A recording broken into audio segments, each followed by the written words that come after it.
கிறிஸ்துவில் பிரியமானவர்களே, ஆண்டவராகிய இயேசு கிறிஸ்துவின் நாமத்தில் உங்களை வாழ்த்துகிறேன். ஆதியாகமம் 32:29. அங்கே அவனை ஆசீர்வதித்தார். இந்த யாக்கோபு தன்னுடைய சகோதரனாகிய ஏசாவை சந்திப்பதற்கு அந்த முந்தின நாள் இரவிலே தன் சகோதரனை குறித்து மிகவும் பயந்தான். ஆகவே தன்னுடைய குடும்பத்தினரை தனக்குண்டான எல்லாவற்றையும் முன்னே அனுப்பிவிட்டு தனித்திருக்கும்போது பொழுது விடுகிற வரைக்கும் ஒரு புருஷன் அவனோடு போராடி அவனை மேற்கொள்ளாததை கண்டு, நான் போகட்டும், பொழுது விடுகிறது அப்படின்னு சொல்கிறார்.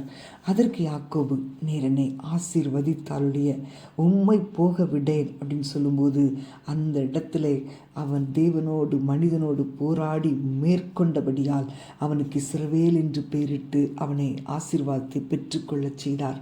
அப்போ யாக்கோபு சொல்கிறான், தேவனை முகமுகமாய் கண்டேன், உயிர் தப்பி பிழைத்தேன் என்று சொல்லி அந்த இடத்துக்கு பெனியேல் என்று பெயரிடுகிறான்.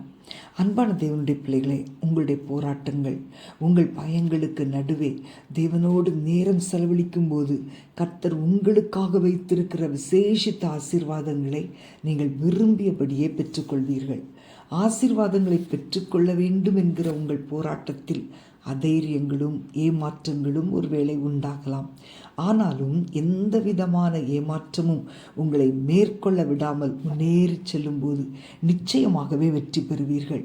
தேவனுடைய பார்வையில் கிருபையும் இரக்கத்தையும் பெற்றுக்கொள்வீர்கள். ஆசீர்வாதங்களின் பெருமழை உங்கள் மேல் பெய்யும். யாக்கோபு பொழுது விடியும் அளவும் இரவெல்லாம் போராடுகிறான். பிரியமானவர்களே, உங்களுக்கு ஒரு ஆசீர்வாதம் தேவை என்றால் பொழுது விடியும் மட்டும் இரவெல்லாம் தேவனுடைய பாதத்தில் நேரம் செலவழிங்க. தேவன் உங்களோடு பேசும்படி அவரை அனுமதிங்க. அவர் உங்களை ஆசீர்வதித்து உங்கள் இருதயத்தை மகிழச் செய்யும் வரை அவருடைய பாதத்தை உறுதியாய் பற்றி கொள்ளுங்கள். இந்த நாட்கள் தேவன் தம்மால் தெரிந்து கொள்ளப்பட்டவர்களை முகமுகமாய் சந்திக்கிற நாட்கள். இன்றைக்கு அவரை விடாமல் பற்றி கொள்ளுங்கள். அவர் உங்களுக்கு வெளிப்படுவார். அன்பின் ஆண்டவரே, ஸ்தோத்தரிக்கிறோம் அப்பா. இந்த சத்தத்தை கேட்கிற அத்தனை குடும்பங்களும் ஜெபிக்கிற குடும்பமாய் மாறட்டும் ஆண்டவரே. பலிபீடத்தில் அக்கினி எப்பொழுதும் எரிந்து கொண்டே இருக்கட்டும். தீவெட்டி அணைந்து போகக்கூடாது. ஜெபத்திலே தீவெட்டி எரிந்து கொண்டே இருக்கட்டும் அப்பா. யாக்கோபை போல ராமுழுதும் ஜெபிக்கிற அனுபவத்தை உடைய பிள்ளைகளுக்கு தாங்கப்பா. குடும்பமாய் கூடி ஜெபிக்கிற அனுபவம் உண்டாகட்டும் ஆண்டவரே. உமக்கு ஸ்தோத்திரம். உடைய பிள்ளைகளுக்கு ஜெபம் மனமகிழ்ச்சியா இருக்கட்டும்.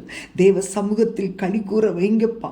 ஒவ்வொருவருடைய வீட்டையும் ஆண்டவரே நீங்க கொர்நேலியுவின் வீட்டை போல மாற்றுங்க ஆண்டவரே. ஜெபிக்கிற ஒரு அபிஷேகத்தினால் நிரப்புங்க ஆண்டவரே.